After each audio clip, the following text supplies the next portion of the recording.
നമസ്കാരം. A man with a mission, not just one mission, multiple missions പറയുന്നത് രാജീവ് ചന്ദ്രശേഖർ എന്ന നിയുക്ത ഭാരതീയ ജനതാ പാർട്ടിയുടെ സംസ്ഥാന അധ്യക്ഷനെ കുറിച്ചാണ്. അദ്ദേഹം തീർച്ചയായും കേരളത്തിന് പുറത്ത് ദീർഘകാലം ജീവിച്ച് ആ അനുഭവ പരിചയം, അദ്ദേഹത്തിൻ്റെ ബിസിനസ് പരിചയമാകട്ടെ, സാങ്കേതിക വിദ്യാ പരിചയമാകട്ടെ, അത് മുഴുവൻ ഈ ദേശത്തിന് പ്രയോജനകരമായ രീതിയിൽ ചെലവഴിച്ച ഒരാളാണ്. അദ്ദേഹം BJPയുടെ ഒരു ഫോൾഡിലേക്ക് വരികയും, അതായത് സംഘപരിവാർ റൂട്ടിലൂടെ, RSSലൂടെ, ABVPയിലൂടെ, യുവമോർച്ചയിലൂടെ ഒന്നും വന്നയാളല്ല. പക്ഷേ അദ്ദേഹം BJPയുടെ ദേശീയ സ്കീം ഓഫ് തിങ്സിൽ വളരെ പ്രാധാന്യമർഹിക്കുന്ന ഒരു വ്യക്തിത്വമാണ്. അതുകൊണ്ട് കേരളത്തിൻ്റെ BJP ഘടകത്തെ ഒന്ന് റെഡിയാക്കി എടുക്കാൻ കേന്ദ്ര നേതൃത്വം മോദിയും അമിത്ഷായും ഹാൻഡ് പിക്ക് ചെയ്ത ആളെന്ന നിലയിൽ അദ്ദേഹത്തിന് എങ്ങനെ മുന്നോട്ട് പോകാനാവും എന്ന ഒരു വിലയിരുത്തലാണ് ഈ വീഡിയോയുടെ പ്രധാന ഇതിവൃത്തം. നോക്കൂ, രാജീവ് ചന്ദ്രശേഖർ ഒരു ശരാശരി പൊളിറ്റിക്കൽ ക്ലാസ്സിൽ പെടുന്ന ആളല്ല. അദ്ദേഹം സ്വന്തമായി ഒരു മേൽവിലാസം ഉണ്ടാക്കിയെടുത്തയാളാണ്.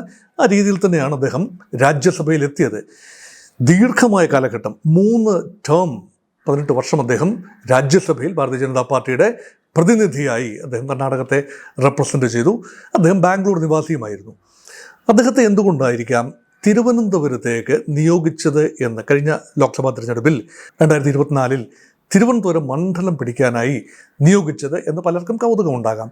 നോക്കൂ, ഇവിടെ മഹാമേരു പോലെ നിറഞ്ഞു നിന്ന വിശ്വപൗരൻ എന്ന ടാഗുള്ള ശശി തരൂർ, അപ്പം അദ്ദേഹത്തിന് പോന്ന ഒരു എതിരാളിയെ കൊടുക്കാനുണ്ട് എങ്കിൽ BJPക്ക് തിരുവനന്തപുരത്ത് വേര് പിടിപ്പിക്കാൻ സാധിക്കും എന്ന ഒരു ചിന്ത, അതിൽ നിന്നുകൊണ്ടാണ് രാജീവ് ചന്ദ്രശേഖരെ തിരുവനന്തപുരത്തേക്ക് കൊണ്ടുവന്നതും കട്ടയ്ക്ക് തരൂറുമായി മത്സരിച്ച് കേവലം 16,000-ൽ പരം വോട്ടുകൾക്ക് മാത്രമാണ് അദ്ദേഹം അന്തിമഘട്ടത്തിൽ പരാജയപ്പെടുന്നത്.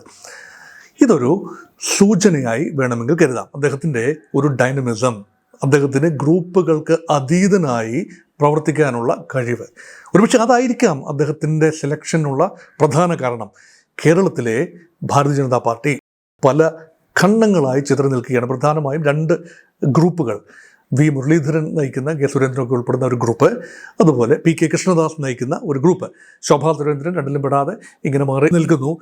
പരസ്പരം ഉള്ളുകൊണ്ട് അത്ര സുഖമല്ലാത്ത രീതിയിലുള്ള BJPയുടെ കേരളത്തിലെ പ്രവർത്തനം, അത് കേന്ദ്ര നേതൃത്വത്തിന് വലിയ തോതിലുള്ള അലോസരമാണ് ഉണ്ടാക്കുന്നത്. കാരണം കേരളത്തിൽ BJPയോടൊരു ഗുഡ് വില്ലുണ്ട്. ആ ഗുഡ് വില്ല് വോട്ടായി, സീറ്റാക്കി മാറ്റിയെടുക്കാൻ തക്ക ഒരു നേതൃനിര കേരളത്തിൽ ഇല്ലാതെ പോകുന്നു എന്നതായിരുന്നു കേന്ദ്ര നേതൃത്വത്തിൻ്റെ പരിഭവം. അത് പരിഹരിക്കാനായിട്ടാണ് ഗ്രൂപ്പുകൾക്ക് അതീതനായ കുമ്മനം രാജശേഖരൻ എന്ന നേതാവിനെ കൊണ്ടുവന്നത്. ഒരുപക്ഷെ തീവ്ര ഹിന്ദുത്വ വികാരമുള്ള ഒരാൾ എന്ന നിലയിൽ കുറച്ചൊക്കെ നേട്ടമുണ്ടാക്കാൻ സാധിക്കും എന്ന വിചാരം അവിടെയും അസ്ഥാനത്തായി.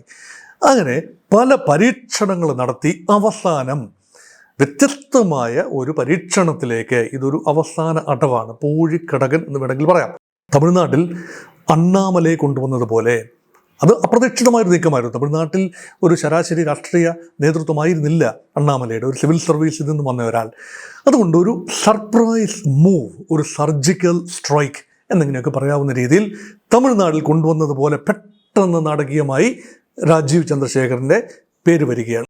രാജീവ് ചന്ദ്രശേഖർ യഥാർത്ഥത്തിൽ അപ്രതീക്ഷിതമാണെന്ന് പറയാനാവില്ല. അദ്ദേഹം തിരുവനന്തപുരം മണ്ഡലത്തിൽ മത്സരിച്ചത് മുതൽ അദ്ദേഹത്തിൻ്റെ പേര് സജീവമായി ഉണ്ടായിരുന്നു. അതുമാത്രമല്ല, മുൻപൊരു വൈസ് പ്രസിഡന്റ് സ്ഥാനത്തേക്ക് അദ്ദേഹം നിർദ്ദേശിക്കപ്പെട്ടിരുന്നു.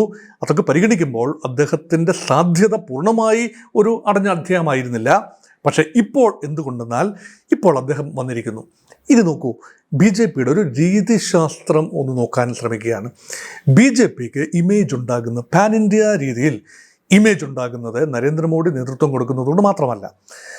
നരേന്ദ്രമോദിയുടെ ടീം, പ്രത്യേകിച്ച് മന്ത്രിസഭയിലെ അദ്ദേഹത്തിൻ്റെ ടീം, കേന്ദ്രമന്ത്രിസഭയിലെ അദ്ദേഹത്തിൻ്റെ ടീം ഒന്ന് നോക്കൂ. അവിടെ ഒരു പക്ക പൊളിറ്റീഷ്യൻ എന്ന ഗണത്തിൽപ്പെടാത്ത അനേകരുണ്ട് തന്ത്രപ്രധാനമായ സ്ഥാനത്ത്. ഉദാഹരണമായി വിദേശകാര്യമന്ത്രി S ജയശങ്കർ, അതുപോലെ ധനകാര്യമന്ത്രി നിർമ്മല സീതാരാമൻ, വാണിജ്യമന്ത്രി പീയൂഷ് ഗോയൽ, റെയിൽവേ മന്ത്രി അശ്വിനി വൈഷ്ണവ് എന്ന് വേണ്ട തന്ത്രപ്രധാനമായ പല സ്ഥാനത്തും ഇരിക്കുന്ന ആളുകൾ ടിപ്പിക്കൽ പൊളിറ്റിക്കൽ ക്ലാസ്സിലെ ആളുകളല്ല. അവരെല്ലാം അവരുടെ ജോലി ഭംഗിയായി നിർവഹിക്കുന്നു. അതൊരു ഭാഗം. 2, കേരളത്തിൽ തന്നെ ചില പരീക്ഷണങ്ങൾ മുൻകാലത്ത് നടന്നിട്ടുണ്ട്. ചിലതൊക്കെ വിജയമായിരുന്നു, ചിലതൊക്കെ പരാജയമായിരുന്നു. ഏറ്റവും വിജയിച്ച പരീക്ഷണം സുരേഷ് ഗോപിയുടെ പരീക്ഷണം തന്നെയാണ്. ഒരു നോൺ പൊളിറ്റിക്കൽ ക്ലാസ്സിൽ നിന്ന് വന്ന ഒരു സിനിമാ താരം, അദ്ദേഹം BJPയുടെ അകത്തളങ്ങളിലേക്ക് വരികയാണ്. തൃശ്ശൂർ പോലെ ഒരു സീറ്റ് സുരേഷ് ഗോപി ആയതുകൊണ്ട് മാത്രമാണ് ജയിക്കാൻ കഴിഞ്ഞതും 75,000 വോട്ടിന് അദ്ദേഹത്തിന് വിജയിച്ചു വരാൻ കഴിഞ്ഞത് സുരേഷ് ഗോപി എന്ന വ്യക്തിയുടെ പ്രഭാവമാണ്. അതൊരു കാര്യം. മറ്റൊരു വിജയ ഫോർമുലയും ഉണ്ടായിരുന്നു. IFDPയുടെ കാൻഡിഡേറ്റായി 2004 മത്സരിച്ച PC തോമസ്, അത് മൂവാറ്റുപുഴ മണ്ഡലത്തിലാണ്, ലോക്സഭാ മണ്ഡലത്തിലാണ്. അങ്ങനെയാണ് NDAയുടെ കേരളത്തിലെ ആദ്യത്തെ അക്കൗണ്ട് തുറക്കൽ. അത് O രാജഗോപാലിലൂടെ നിയമസഭാ സീറ്റിലായിരുന്നില്ല, അവിടെയായിരിക്കാം താമര വിരിഞ്ഞത്. പക്ഷേ താമര ചിഹ്നത്തിലല്ല എങ്കിൽ പോലും BJPയുടെ സഖ്യകക്ഷിയായ ഒരു പാർട്ടി, ചെറിയ ഒരു ഇന്ത്യൻ ഫെഡറൽ ഡെമോക്രാറ്റിക് പാർട്ടി, ആ പാർട്ടിയുടെ നേതാവായ ക്രൈസ്തവ മുഖം കൂടിയുള്ള, സഭകളുടെ അംഗീകാരം കൂടിയുള്ള PC തോമസിന് ജയിച്ചു വരാൻ കഴിയുമ്പോൾ BJPക്ക് അറിയാം ക്രിസ്ത്യൻ ന്യൂനപക്ഷങ്ങളുടെ വോട്ട് വളരെ നിർണായകമാണ്. കേരളം ഒരു വലിയ പ്രഹേളികയാണ് BJPയെ സംബന്ധിച്ചിടത്തോളം. കാരണം ക്രൈസ്തവർക്ക് 18%, മുസ്ലിങ്ങൾ 26%. ഈ വിഭാഗങ്ങളെ പൂർണ്ണമായി മാറ്റി നിർത്തിക്കൊണ്ട് ഒരു ഹിന്ദു കൺസോളിഡേഷനിലൂടെ ഒരിക്കലും BJPക്ക് അധികാരത്തിൽ വരാൻ ആവില്ല. കാരണം കേരളത്തിലെ LDF ഒരു ഹിന്ദു പാർട്ടി കൂടിയാണ്. അതുകൊണ്ട് ഈഴവ സമുദായത്തിൻ്റെ വലിയ പിൻബലം, 26% വരുന്ന കേരള ജനസംഖ്യയിലെ ഈഴവ സമുദായത്തിൻ്റെ പരമ്പരാഗതമായ ഒരു പിന്തുണ, ജനറലി മുഴുവൻ പേരല്ല, പിന്തുണ LDFന് ലഭിച്ചിരുന്നു. UDFനും കാര്യമായ ഹൈന്ദവ പിന്തുണയും ലഭിച്ചിരുന്നു. മറ്റ് ന്യൂനപക്ഷങ്ങൾ ഉണ്ട് എന്ന് പറയുമ്പോഴും. അങ്ങനെയെങ്കിൽ BJPക്ക് ക്രൈസ്തവ ന്യൂനപക്ഷത്തിലേക്ക് ഇറങ്ങാൻ പറ്റുന്ന പാർട്ടി, ടിപ്പിക്കൽ പാർട്ടിക്കാരൻ, അല്ലെങ്കിൽ ഈ പച്ച മലയാളത്തിൽ പറഞ്ഞാൽ സംഘി എന്ന ഒരു നാമധേയം പേറുന്നയാളല്ലാത്ത ഒരു സൗമ്യ മുഖം, അതുള്ള ഒരാളെ വേണം. അങ്ങനെ ഒരാളാണ് തീർച്ചയായും സുരേഷ് ഗോപി ഒരു വിന്നിങ് ഫോർമുല കൊണ്ടുവന്നു. അതേപോലെ ഒരു മുഖമാണ് രാജീവ് ചന്ദ്രശേഖർ. അപ്പം ടിപ്പിക്കൽ പൊളിറ്റിക്കൽ ക്ലാസ് അല്ല, ടിപ്പിക്കൽ BJP അല്ല എന്ന് വേണമെങ്കിൽ പറയാം. BJPക്കാരനാണ്, അല്ലെന്നല്ല. പക്ഷേ അങ്ങനെയെങ്കിൽ BJP really means business. Alphons കണ്ണന്താനത്തെ കൊണ്ടുവന്നിരുന്നു. അദ്ദേഹത്തിന് വലിയ വിജയമായില്ല എന്ന് പറയുമ്പോഴും അദ്ദേഹത്തിൻ്റെ മുഖം അവിടെ ഫ്ലോട്ട് ചെയ്തു. ക്രിസ്ത്യൻ ഫേസാണ്. അനിൽ ആൻ്റണി, AK ആൻ്റണിയുടെ മകൻ അനിൽ ആൻ്റണി പത്തനംതിട്ട ജില്ലയിൽ പത്തനംതിട്ട മണ്ഡലത്തിൽ മത്സരിച്ച് പരാജയപ്പെട്ടു. അപ്പോൾ ക്രൈസ്തവരെ BJP ചേർത്ത് പിടിക്കുന്നു. നരേന്ദ്രമോദിയുടെ കേരള സന്ദർശന വേളയിൽ അദ്ദേഹം ബിഷപ്പുമാരെ കാണാൻ തയ്യാറായത് അതൊരു ഊഷ്മളമായ ഒരു കൈകൊടുക്കലാണ്. മണിപ്പൂർ വിവാദമൊക്കെ ഉണ്ട്, ക്രൈസ്തവർക്ക് സ്വല്പം ആശങ്കയുണ്ടായി, അതൊക്കെ ശരിയാണ്. എങ്കിൽ പോലും ഒരു ക്രൈസ്തവ മന്ത്രിയെ, അത് ജോർജ് കുര്യൻ എന്ന രൂപത്തിൽ ഒരു ക്രിസ്ത്യാനിയെ മന്ത്രിയാക്കി, അപ്രതീക്ഷിതമായ നാടകീയമായ നീക്കത്തിലൂടെ ജോർജ് കുര്യൻ മന്ത്രിയായി. അങ്ങനെയൊക്കെയുള്ള സംഭവങ്ങൾ ഉള്ളതുകൊണ്ട് രാജീവ് ചന്ദ്രശേഖറിൻ്റെ വരവിനെ ഞാൻ കാണുന്നത് ക്രൈസ്തവ ന്യൂനപക്ഷത്തിലേക്കുള്ള ഒരു പാലം. അദ്ദേഹത്തിന് പ്രത്യേകിച്ച് ക്രൈസ്തവ ന്യൂനപക്ഷവുമായി വലിയ ബന്ധമുണ്ടെന്നല്ല പറയുന്നത്, പക്ഷെ അവർക്ക് സഹകരിക്കാൻ പറ്റുന്ന ഒരു മുഖം എന്ന നിലയിൽ രാജീവ് ചന്ദ്രശേഖർ ഉപയോഗിക്കപ്പെടാനുള്ള സാധ്യതയുണ്ട്. സോഷ്യൽ എഞ്ചിനീയറിങ്ങിൻ്റെ അനന്ത സാധ്യതകളാണ്. അതുകൊണ്ട് ഒന്ന്, ഗ്രൂപ്പ് വഴക്കുകൾക്ക് അതീതമായി എല്ലാ ഗ്രൂപ്പുകളെയും യോജിപ്പിച്ച് മുന്നേറാൻ കഴിയണം. 2, ക്രൈസ്തവ ന്യൂനപക്ഷങ്ങളിലേക്ക് ഒരു പാലമിടാൻ കഴിയണം. 3, ഒരു നിഷ്പക്ഷ വിഭാഗം വോട്ടർമാരുണ്ട്. ഒരു പാർട്ടിയിലും പെടാത്ത നിഷ്പക്ഷരായ, പക്ഷം പിടിക്കാത്ത വോട്ടർമാരുണ്ട്. അവർക്ക് വേണ്ടത് വികസനമാണ്. ഇപ്പം പിണറായി വിജയൻ തന്നെ ഈ കഴിഞ്ഞ പാർട്ടി സമ്മേളനത്തിൽ, സംസ്ഥാന സമ്മേളനത്തിൽ അവതരിപ്പിച്ച പുതിയ നയരേഖ അനുസരിച്ച് വലിയൊരു മാറ്റം, അല്ലേ, ഒരു ഇൻവെസ്റ്റ്മെൻറ്റ് ഫ്രണ്ട്ലി ക്ലൈമറ്റ് കേരളത്തിൽ ഉണ്ടാകണം. അതിനായി നിക്ഷേപ സൗഹൃദ അന്തരീക്ഷം ഉണ്ടാകാൻ വേണ്ടി നയം മാറ്റമാണ് കമ്മ്യൂണിസ്റ്റ് പാർട്ടികൾ പോലും പറയുന്നത്, LDF പോലും പറയുന്നത്. അപ്പോൾ UDFിൻ്റെ നയവും LDFിൻ്റെ നയവും ഒക്കെ വികസനോന്മുഖമാകുമ്പോൾ ഒരു വികസന നായകൻ എന്ന ടാഗ് പേറുന്ന ഒരാളാണ്. ടെക്നോക്രാറ്റുമാണ്, ബിസിനസ്സുകാരനുമാണ്, ഒരു ഗ്ലോബലി അക്ലെയിംഡ് ഒരു സക്സസ് മോഡലാണ്. അപ്പം അങ്ങനെ ഒരു കോർപ്പറേറ്റ് മോഡൽ കേരളത്തിൽ അവതരിപ്പിക്കുക വഴി ഒരുപക്ഷെ മെട്രോമാനെ അവതരിപ്പിച്ച് അത് വേണ്ട വിജയം കൈവരിക്കാനായില്ല. അദ്ദേഹം നല്ല ഫൈറ്റ് കൊടുത്തു. പാലക്കാട് മണ്ഡലത്തിൽ മുഖ്യമന്ത്രിയെ അദ്ദേഹത്തെ അവതരിപ്പിച്ചു.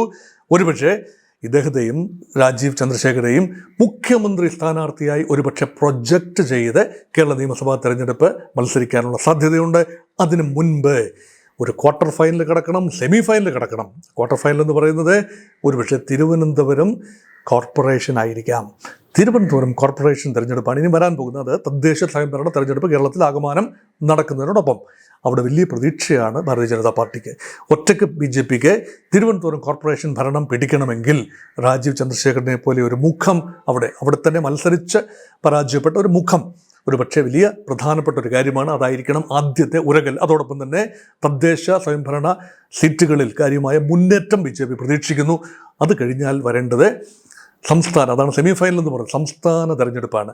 BJPക്ക് അറിയാം ഭരണത്തിൽ വരാനാവില്ല എന്നറിയാം. പക്ഷേ ഭരണത്തിൽ വരാനാണ് എന്ന ഒരു ധാരണയിൽ ഇത്ര സീറ്റുകൾ പിടിക്കുമെന്ന് മുൻകൂട്ടി പറഞ്ഞുകൊണ്ട് കഴിഞ്ഞ പ്രാവശ്യം സുരേന്ദ്രൻ പറഞ്ഞല്ലോ 35 സീറ്റുകൾ ഞങ്ങൾ പിടിക്കും എന്നൊക്കെ പറഞ്ഞതുപോലെ ഒരു വലിയ നമ്പറിൻ്റെ പ്രൊജക്ഷൻസുമായി വരാൻ ഒരുപക്ഷെ സാധിക്കും.